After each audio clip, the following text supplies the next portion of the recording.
ভিক্ষুক রাস্তা দিয়া যায় আর জমিদারের পুত্রবধূও যায়। একজন সামনের থেকে আসতেছে, একজন সামনের দিকে যাইতেছে।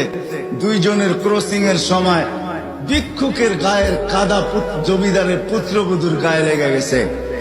সে দুনিয়া আন্ধার করে ফেলছে, স্বামীকে ডাইকা নিয়ে আসছে, বলছে ভিক্ষুক আমার কাপড় নষ্ট করে দিছে। সে শুধু ভিক্ষুক ছিল না, বৃদ্ধ ছিল। বৃদ্ধ ছিল না শুধু, জীর্ণ ছিল, শীর্ণ ছিল। শরীরে কাপড় ছিল না, ফাটা চিরা কাপড় ছিল। পায়ে জুতা ছিল না, পেটে ভাত ছিল না। জমিদারের পুত্র সইতে পারে নাই, যৌবনী শক্তি সয় তো সয় কি কইরা তার স্ত্রীর গায়ে ভিক্ষুকের কাদা। বস সমগ্র শক্তিকে হাতে জমা করা, একত্র করা বৃদ্ধের গালে বসায়।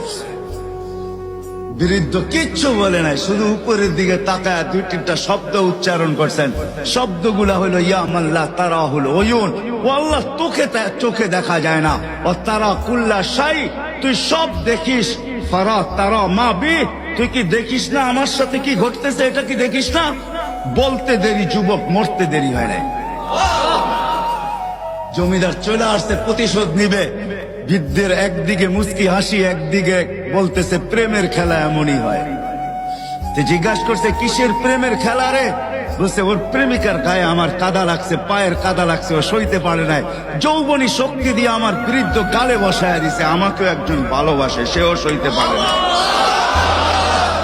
সেও সইতে পারে না। ও তো থাপ্পড় দিয়া ক্ষান্ত, সে জান নিয়ে নিছে, জান।